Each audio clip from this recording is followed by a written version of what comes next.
Entonces, quería para responder a esta pregunta, el momento de la orden, principales desafíos para la orden en este contexto, quería hablar de 6 desafíos. Normalmente deberían ser 7, pero vamos a dejar el último a Dios.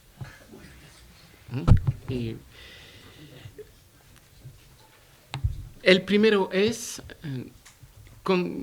considerar, aceptar, tomar, vivir este tiempo como un tiempo favorable. Pienso que de esta manera podríamos considerar estos momentos de memoria y de acción de gracias. Retorno a las raíces y sacar las fuerzas para avanzar desde este retorno. Y dejar la santidad de domingo guiarnos para entender mejor la llamada a la evangelización, a la predicación. Pero ¿qué entendemos al hablar de un tiempo favorable? Entendemos ante todo un tiempo favorable para leer los signos de los tiempos, es decir, para profundizar en nuestra inteligibilidad del misterio de la revelación, en nuestra humanidad, en nuestro tiempo, en los gozos y en las penas, las esperanzas y los temores, las convicciones y las dudas. Como colaboradores, os exhortamos, dijo Pablo, a no recibir en vano la gracia de Dios. Pues dice, en tiempo favorable te escuché, en día de la salvación te auxilié. Mirad, este es el tiempo favorable, este es el día de la salvación. En este sentido, nos sentimos invitados a tomar juntos, como dijo el capítulo general de Bolonia, a tomar juntos los medios para estudiar el contexto de nuestra predicación, de manera que seamos capaces de identificar los desafíos para la evangelización, su renovación en las capaces en el celo, en la forma, en el contenido. Me parece que debemos recorrer todavía un camino largo para responder realmente a esta llamada y que no lo hacemos suficientemente. Ahora bien, es este un momento importante desde el punto de vista de la vida de las sociedades contemporáneas, ¿no? Globalización, secularización, identitarismos, productividad, tecnologías digitales o, como se dice, disruptivas, migraciones, democracia en crisis, terrorismo, todo esto son desafíos en los cuales tenemos que inculturar el Evangelio.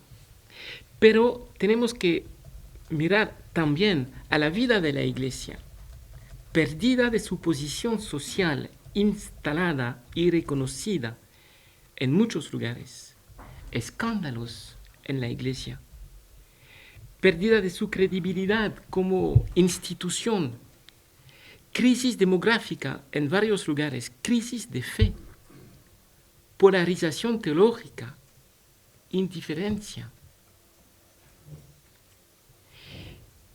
Tenemos también que mirar a las mutaciones en la vida consagrada y en la orden.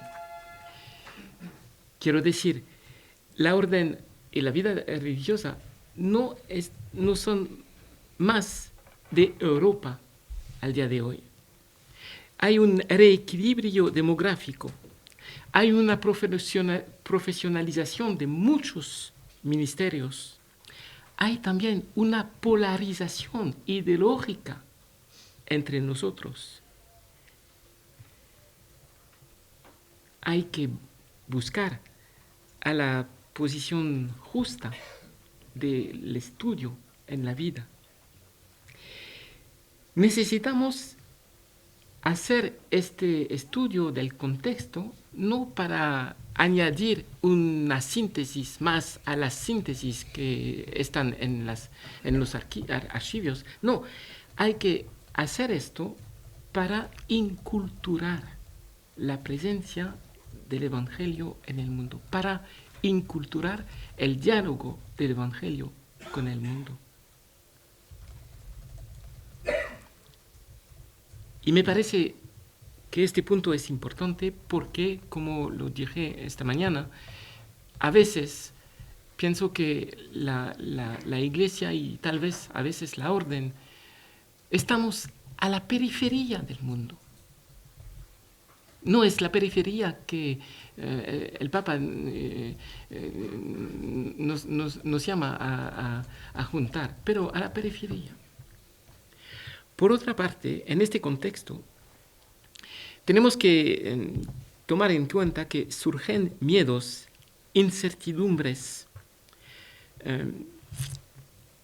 porque los parámetros habituales cambian. Con esta particularidad en la Iglesia de una relación poco habitual a la incertidumbre. Ahora bien, en muchos ámbitos de la existencia, la vida humana, la economía, la política, las nuevas relaciones sociales, la ecología, la incertidumbre es oportuna también en los ámbitos donde la doctrina y las convicciones de fe pueden al mismo tiempo designar parámetros que parecerían bastante objetivos, claros, universalizables. Por ejemplo, respeto por la dignidad de toda vida humana, vida en el mundo como casa común, desarrollo de las riquezas indispensables para promover el bien de todos. Todo esto es nuestra doctrina. Pero es difícil de tener una seguridad para saber cómo vamos a traducir esto. Tal vez tenemos que ayudar a la Iglesia a vivir y vivir con alegría la incertidumbre. No es necesario de estar seguros de todo para ser creyente. Se dice que ahí donde crece el peligro, aumenta también lo que salva. Este momento es un momento favorable porque tenemos que fundar nuestra predicación del Evangelio en esta convicción. Hay peligros, hay incertidumbres, pero sí, hay también todo lo que necesitamos para decir la salvación. En tal contexto, pienso que es posible recordar ciertos puntos de apoyo posibles para nuestra reflexión. El primero es una referencia a lo que el Papa Francisco decía a los capitulares del capítulo de Bolonia. Santo Domingo decía a los que le seguían: con los pies descalzos salgamos a predicar, dijo el Papa. Nos recuerda el pasaje de la zarza ardiendo cuando Dios dice a Moisés: quítate las sandalias de los pies porque el lugar donde estás parado es tierra santa. El buen predicador es consciente de moverse sobre una tierra santa porque la palabra que lleva es santa y también lo son sus destinatarios. Los fieles no necesitan solo recibir la palabra en su integralidad, sino que además deben experimentar también el testimonio de vida de aquel que predica. Los santos han dado frutos abundantes porque por su vida y misión hablan con el lenguaje del corazón que no conoce fronteras y es comprensible para todos. Una tierra sagrada. Eso podría cambiar nuestro modo de ver el desafío de la evangelización. antes de todo, ir en el mundo como en una tierra sagrada, en la cual la gracia de Dios está trabajando para revelar su presencia y su llamada. El segundo punto es la referencia a Cristo y a Cristo predicador, modelo que guió la intuición de Domingo. Cuando lo llevaron al convento de Bolonia porque quería morir en medio de sus hermanos, el relato de sus últimos momentos se reviste de un género literario que sitúa claramente este evento en sintonía con la relación de Jesús con sus discípulos. Padre Santo, tú sabes que he perseverado con gusto en tu voluntad y he conservado y cuidado a los que me habías confiado. Te los encomiendo. No llores, porque os seré más útil allí donde voy que quedándome aquí con vosotros. Esta identificación con Cristo predicador y con la comunidad de Cristo, con sus discípulos, constituye, me parece, un objetivo mayor de la renovación de nuestras santas predicaciones.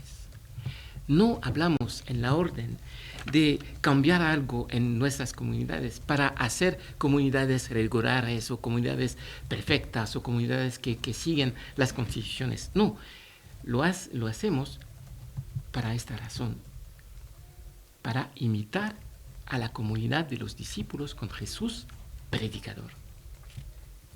Y esto nos lleva a un tercer punto de apoyo que enlaza precisamente con esta primera comunidad de discípulos misioneros. Si podemos utilizar esta palabra de discípulos misioneros para hablar de los discípulos de Jesús, es un poco anacrónico, ¿no?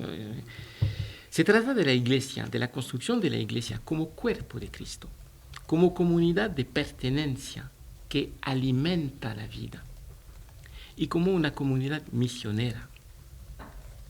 Creo que es lo que debe permanecer siempre en el horizonte de nuestro servicio de la iglesia, en un momento en que podríamos tener la tentación de ceñirnos a una representación de la iglesia que sería más una estructura institucional que produce servicios pastorales y sacramentales. La iglesia no es una compañía de producción, es una comunidad de pertenencia.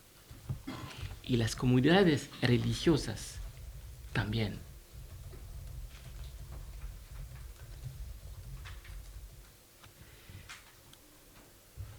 Segundo desafío, la orden es una comunidad de discípulos. Es la imagen que me parece la más estimulante para pensar en los desarrollos futuros de la orden en el corazón de la iglesia. Se trata de formular dos afirmaciones complementarias.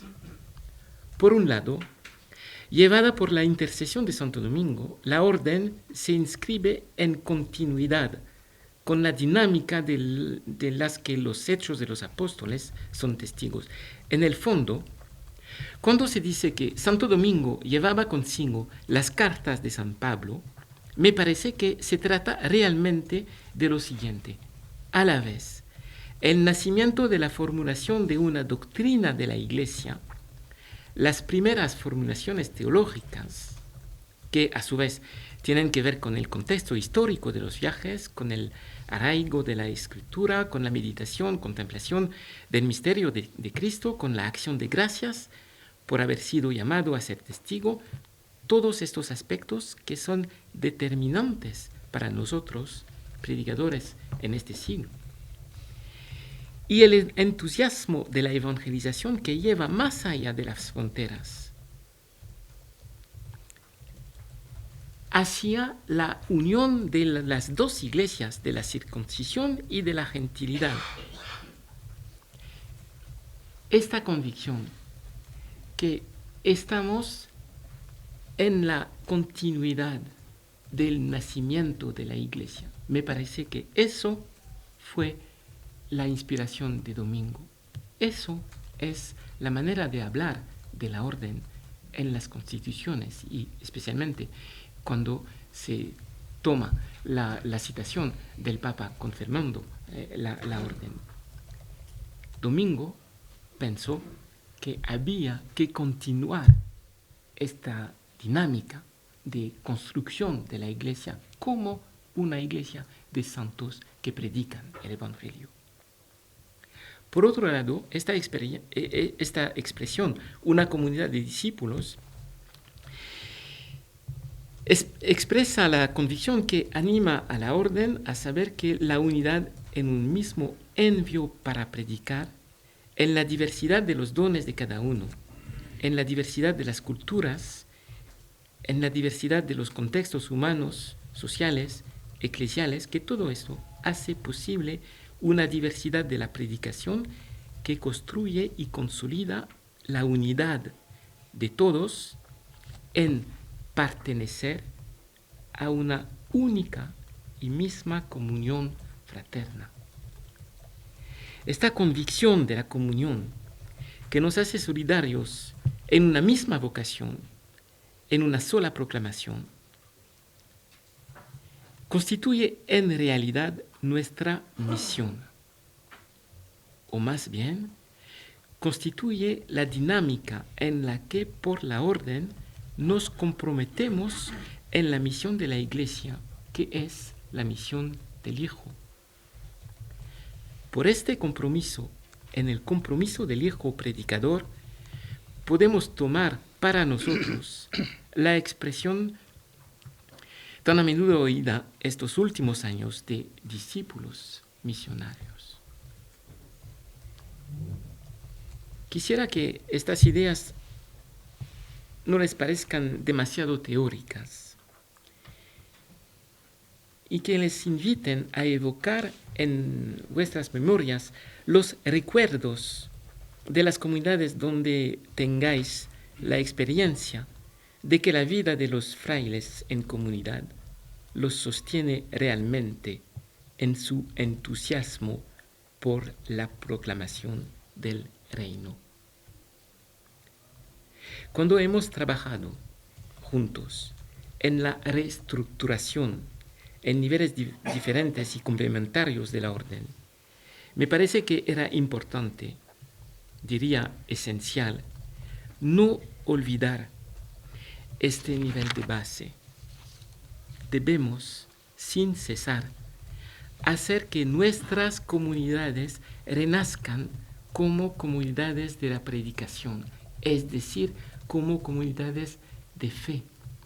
Es decir, para mí, que la secularización no es una característica del mundo fuera de nosotros. La secularización es algo que practicamos. Es como comunidades de predicación, de fe, que podemos ser en la Iglesia una memoria viva de lo que la Iglesia está llamada a ser, una Iglesia evangelizadora.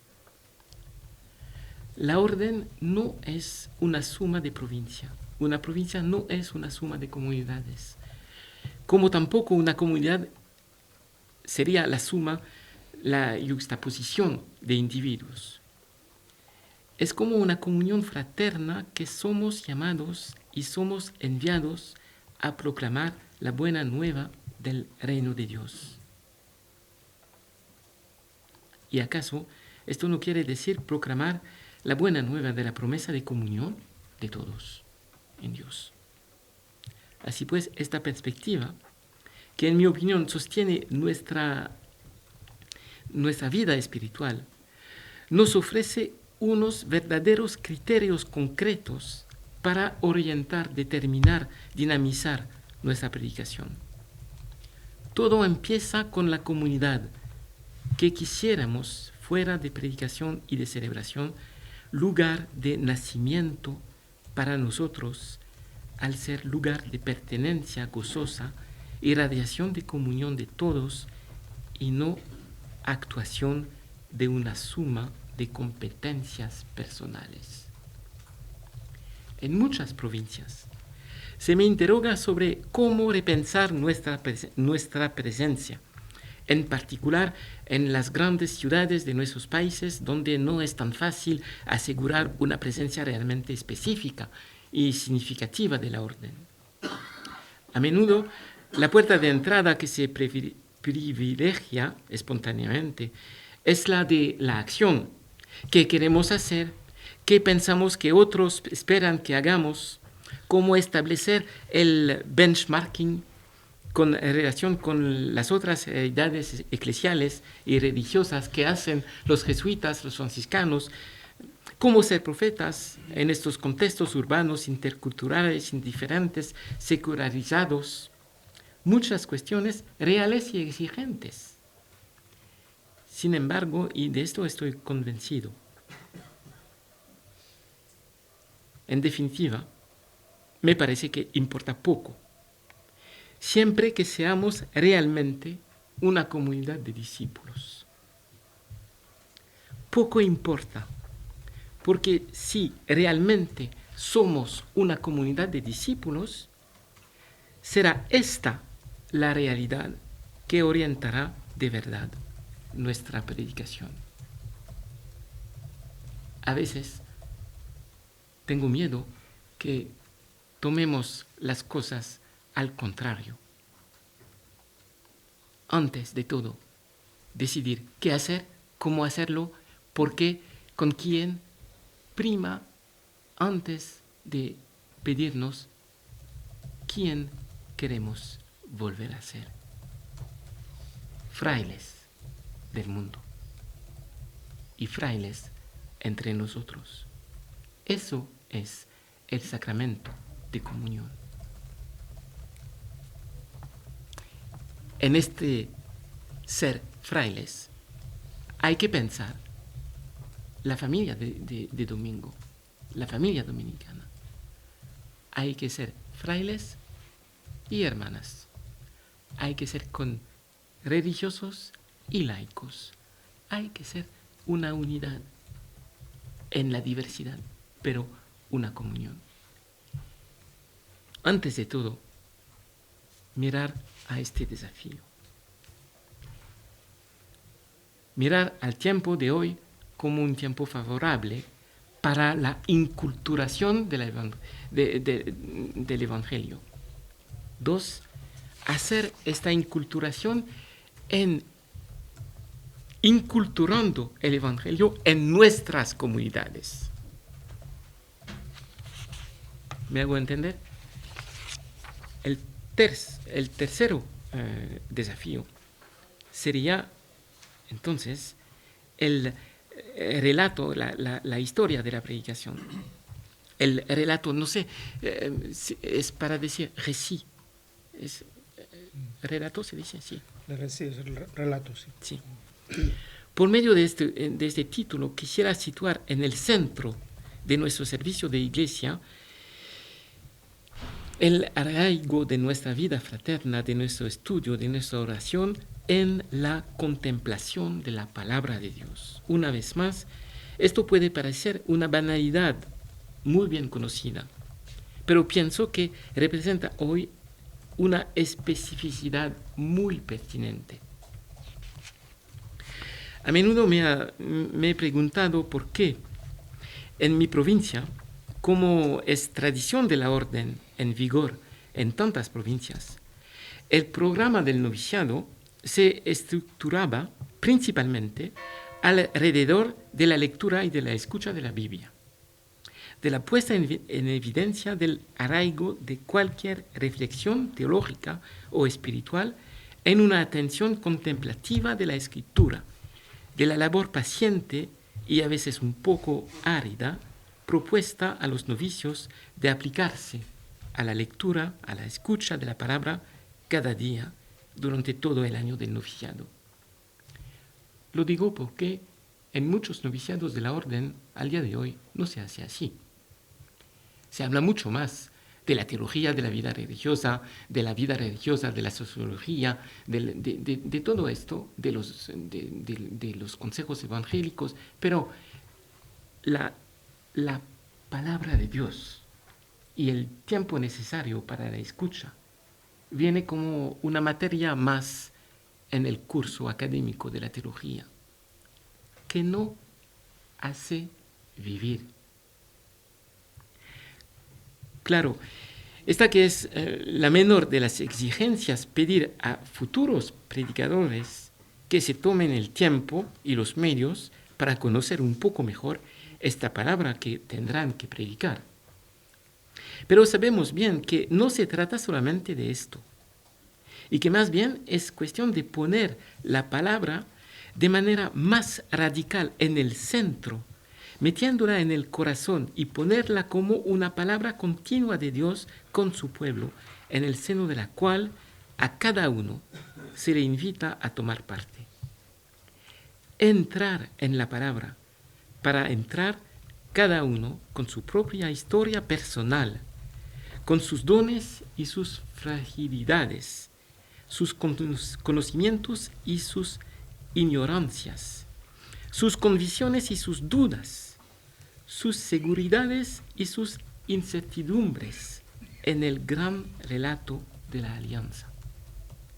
De alguna manera, aprender cómo alimentar el propio relato personal, prolongándolo en el gran relato del pueblo de la alianza, al que cada cual pertenece. Cómo descubrir la hondura, la belleza del propio relato personal, exponiéndolo al fuego del relato del pueblo de Dios, mucho más amplio. Por último, descubrir cuál es el desafío mismo de la predicación, y una de las interpretaciones posibles es la imagen del corral y de las ovejas y de su puerta. Para entrar hay que conocer dónde está la puerta. Entonces se entienden bien algunas imágenes que nos gusta proponer de la vida dominicana. Por ejemplo, en mi provincia nos gustaba atribuirla a Marie-Dominique Chenu, pero pienso que cada provincia tiene por lo menos un autor específico. El predicador, la imagen del predicador que tiene la Biblia en una mano y el periódico en la otra. Dos relatos unidos en la realización de un mismo enfoque del reino, de los que nos gustaría ser los predicadores. O también la imagen del camino de Emaús, sobre el que se invita al predicador a comprometerse siguiendo los pasos del Galileo. Aquí también, unión del relato de la experiencia herida de los dos discípulos y del relato de la promesa, que se vuelven a encontrar imágenes del sacramento en la mesa de la posada, donde el resucitado se deja reconocer en el señal del pan partido. Incluso la imagen del rosario como lazo de unión al que todos se agarran en una misma y sencilla oración y se confían a la intercesión de la Madre de Dios para que la meditación de los misterios de Cristo sea la clave del relato de nuestra vida de humanidad. En fin, la Biblia, el rosario, la mesa.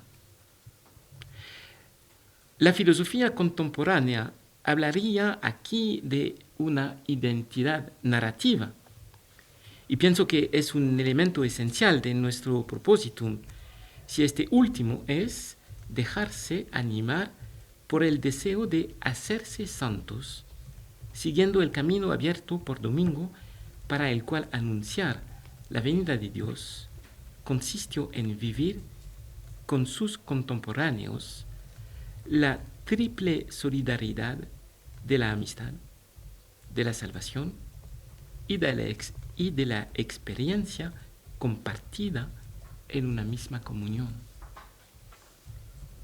En un tiempo en que los grandes relatos carecen de eficacia, cuando lo instantáneo y lo sucesivo son las formas dominantes de la relación con el tiempo y con uno mismo, ante la desaparición de la toma en cuenta de la historia y de la capacidad de una perspectiva crítica que la historia permite, el relato bíblico es una propuesta alternativa cuya fuerza de vida es inaudita, inesperada. Y más aún porque el cristianismo no es una religión de un libro cerrado sobre la realidad absolutizada de su letra, sino más bien una palabra, la palabra de alguien que se deja descubrir a través de las líneas de un texto y las reescrituras de una historia.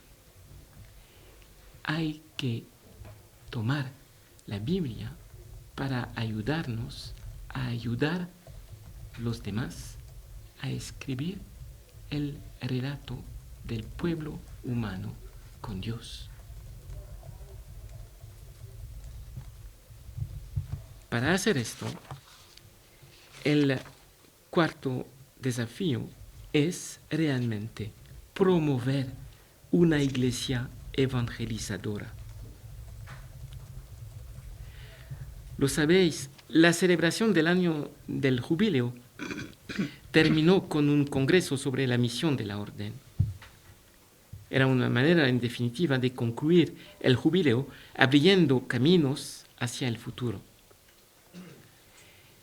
Desde las conclusiones de este congreso hemos querido poner en marcha en la orden una instancia que permita seguir las orientaciones formuladas por una asamblea de 600 participantes que representaban a la familia de la predicación en el mundo.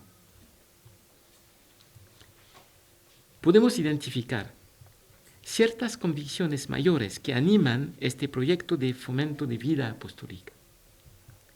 Se trata, en primer lugar, de la convicción de que la evangelización de la palabra de Dios es el criterio central del discernimiento de las orientaciones que hay que dar hoy en día a la actualización del propósitum de domingo en la orden. Y asimismo, es la convicción de que esta evangelización se apoya en comunidades cuya unidad se hace por medio de 3 vías de contemplación del misterio de Dios: la fraternidad vivida, la oración compartida y el estudio juntos.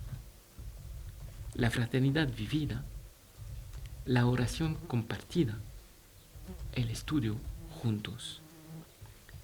Y es además la convicción de que la propia predicación es senda de contemplación del misterio de la gracia que actúa en el mundo.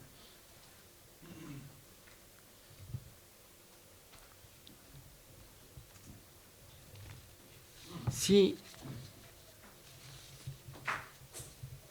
estamos de acuerdo con esto,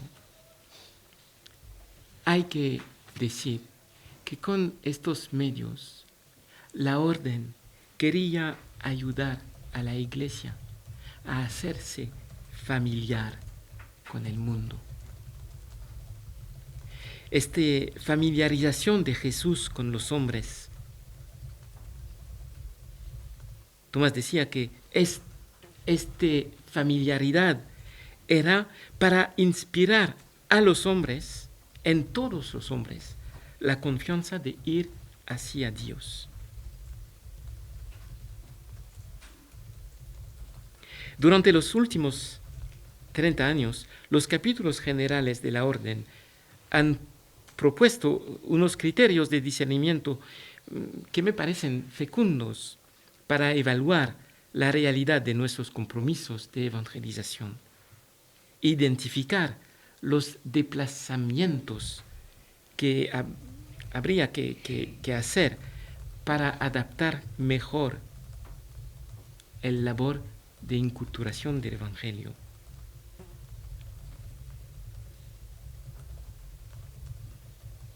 Pienso que es posible detectar los criterios siguientes en esta ayuda a la Iglesia para que sea una Iglesia evangelizadora. Dar prioridad al esfuerzo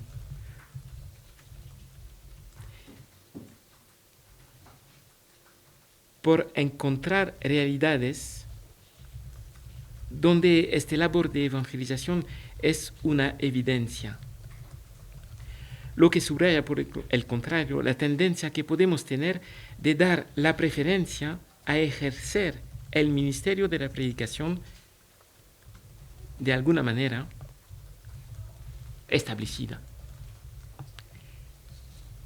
Buscar las realidades que la evangelización tiene que encontrar, no solamente mantener lo que hacemos y hacemos muy bien. Para esto, la orden tiene prioridades.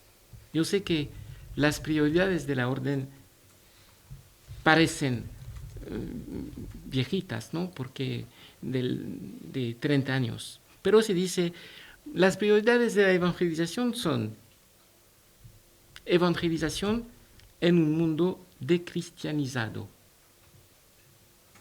evangelización en un contexto de pluralismo cultural y religioso, evangelización en un mundo marcado por la injusticia, pobreza, violencia, exclusión, evangelización en sociedades humanas profundamente transformadas por nuevos modos de comunicación. Eso son las prioridades de hace 30 años. Prestar atención a lo que precisamente transforma nuestros mundos y ante lo cual corremos el riesgo de quedarnos siempre indiferentes, quedándonos de alguna manera a la periferia del mundo. Un mundo disruptivo, o más bien un mundo de cambio de paradigma. En tal mundo, un punto de vista para el análisis puede ser buscar cómo, al día de hoy, se articulan verdad y libertad para la mejor promoción posible de lo humano individual y colectivo, de su dignidad y de sus derechos.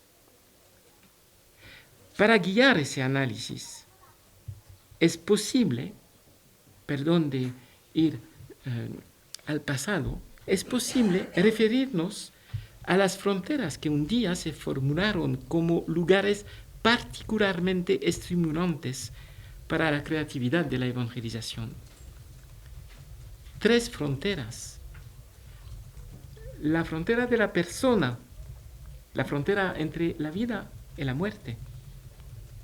La frontera de la comunidad de las personas, la frontera entre lo humano y lo inhumano. Y la frontera entre verdad y esperanza, que son las fronteras de fe, de religiones, de sistemas de convicciones. Estas fronteras fueron dadas como criterios para desplazar o adaptar nuestra predicación.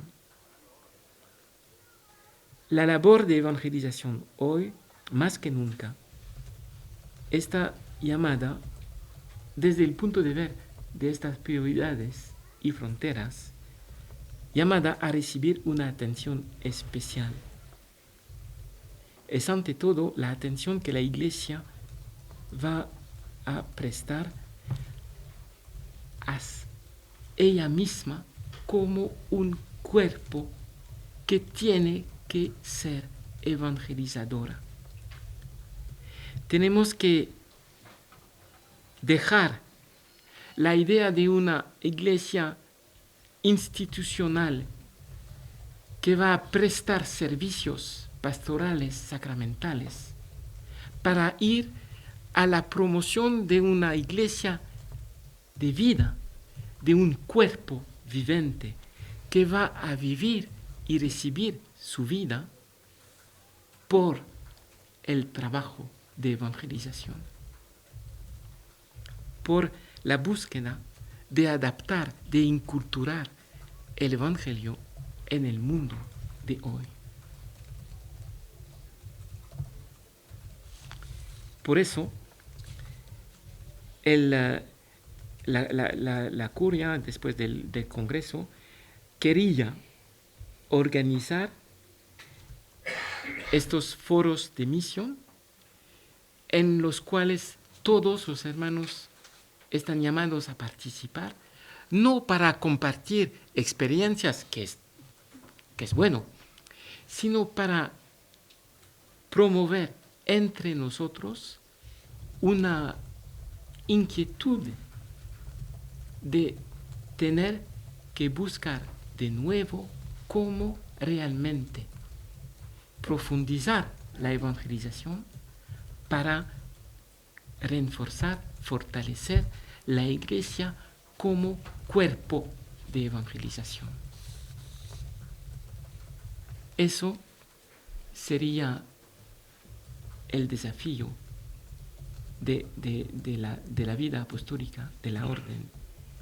Un desafío que no se puede hacer sin tener juntos los pastores y los teólogos, o la parte pastoral y la parte teóloga de cada uno. Eso falta por el momento. Necesitamos mirar de nuevo al mundo para entender cómo en este mundo, hoy, la gracia de Dios está llamándonos a ser evangelizadores.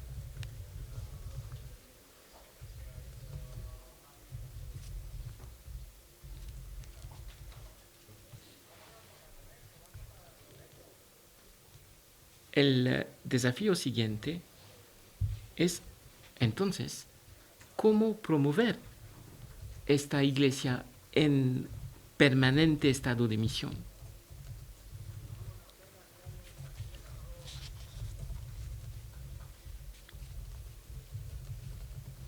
Esta perspectiva del servicio de la iglesia, y Jesús lo dijo al inicio de esta mañana, en su esencial misión de evangelización, constituye para mí un criterio importante. Es importante para nosotros de tener este criterio como criterio principal para discernir las orientaciones que la orden va a dar a su aporte específico a la misión de la Iglesia. Esto significa que debemos atrevernos a hacer un cierto número de desplazamientos, lo que debería ser una característica esencial de la Iglesia. Perspectiva que también conduce probablemente a un cambio de paradigma en nuestra concepción de lo que generalmente llamamos misión. Cambiar la perspectiva de la expansión territorial del cristianismo europeo a un estado permanente de deseo de evangelización. Esto implica una concepción de la iglesia que será menos institucional que una iglesia del encuentro, del enfrentamiento con los demás, de la familiaridad con los demás. Desplazamiento del encuentro de culturas extranjeras a la integración de la interculturalidad de facto de la Iglesia. En el tiempo pasado, la misión era un camino para ir a encontrar otras culturas. No es así al día de hoy. Esto es lo que revelan una cantidad de experiencias.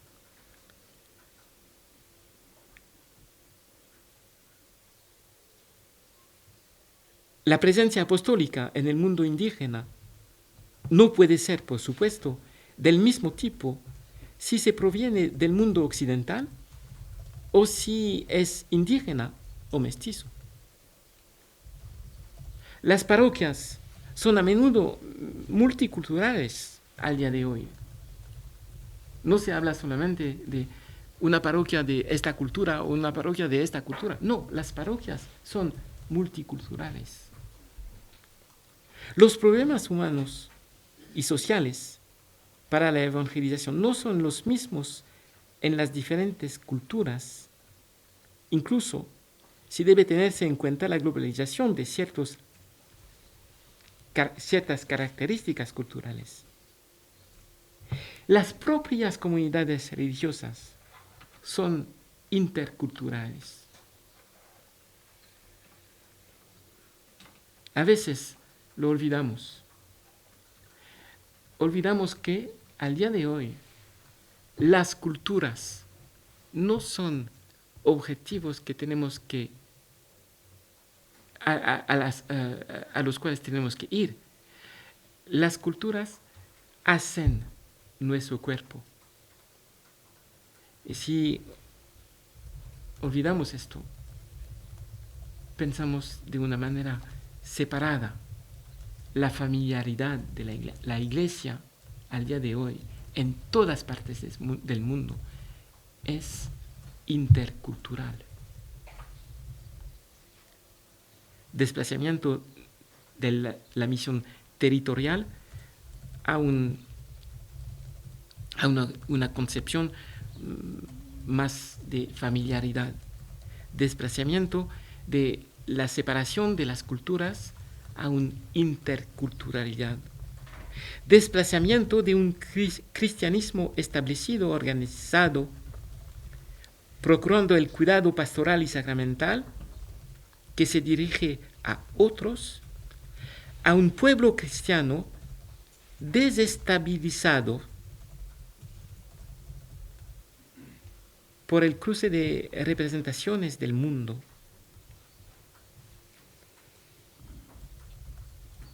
La pertenencia a la comunidad cristiana no puede ser al día de hoy la misma de la pertenencia a una comunidad cristiana en la cristianidad, se dice. Eso es el pasado y a veces le hemos olvidado. Entonces hay un cuarto desplazamiento que hacer, el desplazamiento de un mundo de representaciones cristianas a un mundo que no es más familiar, pero que marca su distancia con el primero.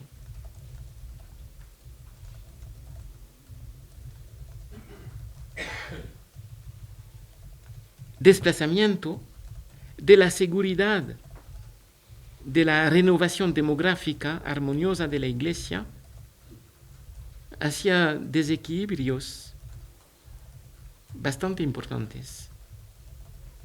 Envejecimiento en Occidente, nueva distribución de la juventud en el mundo. Ustedes saben que en el mundo, cuando tenemos 10 jóvenes, 6 están de Asia, 2 están de África, 1 de América Latina y 1 del resto del mundo. Eso es la representación demográfica del mundo. Si es así, tenemos que mirar al mundo con una mentalidad nueva. Pero hay algo que no cambia en la Iglesia. Y para ayudar a la Iglesia a ser evangelizadora, hay que fortalecer la convicción que esta iglesia profética tiene que ser centinela en el mundo, centinela de lo humano, que justicia no es injusticia, que paz no es violencia, que integridad sí, de la creación no es el uso de la creación. Vigilar a lo humano. Centinela de la verdad. Sí hay pluralismo, sí hay convicciones diversas, sí todo esto existe, pero una opinión no es una verdad. Una verdad no se impone. Una verdad no tiene propietario. Eso viene de nuestro rapporto con el Dios de la creación, el Dios de la creación.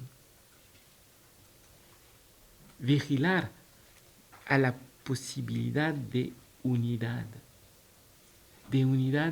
que no es la unidad que desde la diversidad vamos a construir, que es la unidad que vamos a descubrir antes de la diversidad. Esta unidad que hace que la diversidad es posible y bella. Centinela del hecho que la comunidad humana y las comunidades humanas pueden tener la iniciativa de su futuro, que eso es posible, que eso se puede hacer y que podemos empezar en la iglesia. Entonces, ayudar a la iglesia a estar en permanente misión es ayudarla a ser esta centinela del humano, de la verdad, de la unidad y de la comunidad. Eso que son criterios de nuestra vida. Por eso tenemos que ir a las raíces de nuestra vida y ser comunidades de discípulos.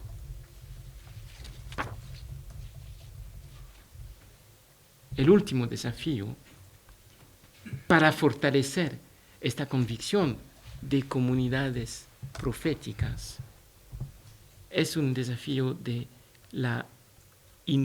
es el desafío de la inteligibilidad de la fe, de la inteligibilidad teológica del mundo. En la tradición de la orden, la realización de tal discernimiento, según los criterios que dije antes, se lleva a cabo por esta dimensión fundamental de la contemplación dominicana, que es el estudio. Hay aquí una afirmación de doble consecuencia. En primer lugar, el estudio se dirige hacia la predicación, sin duda, para informar del contenido de la predicación y para asegurarse de que lo que se dice de Dios sea lo suficientemente pensado como para ser capaces de hacer que los oyentes sean libres en su fe. Pero también el estudio, en el sentido que de elementos de discernimiento apostólico, para que pueda ser practicado de la mejor manera posible. Esta prioridad para el estudio es uno de los mayores desafíos de la orden para el futuro. No estudiamos solamente para predicar bien, estudiamos para ayudar al mundo a amarse mismo, conocerse y descubrir sus capacidades. Se tratará de dar prioridad a un estudio que no solo sea enseñanza académica, sino que dé paso a la investigación y tanto como sea posible, la investigación teológica de experiencias pastorales concretas en las cuales podemos contemplar la presencia activa de la gracia de Dios. Para esto, el diálogo entre pastores y teólogos debe ser central para nosotros. Esto plantea la cuestión del establecimiento de centros de investigación, del vínculo vivo entre nuestras instituciones de vida intelectual y las realidades pastorales, de cómo irradiar tal enfoque de la teología a la vida de la Iglesia. Esto enfatiza la opción de transmitir y desplegar un determinado método de estudio, tal como la orden lo ha desarrollado. Me parece que esto, al día de hoy, es un desafío esencial en la orden. No ser una orden de intelectuales, ser una orden que crea en la capacidad de la humanidad de pensar. Una orden que crea esto, porque pensamos que cuando el humano piensa, el nombre de Dios puede venir en su corazón y en su inteligencia. Eso es la manera de la orden de ayudar a la Iglesia, de ser evangelizadora desde las capacidades del ser humano.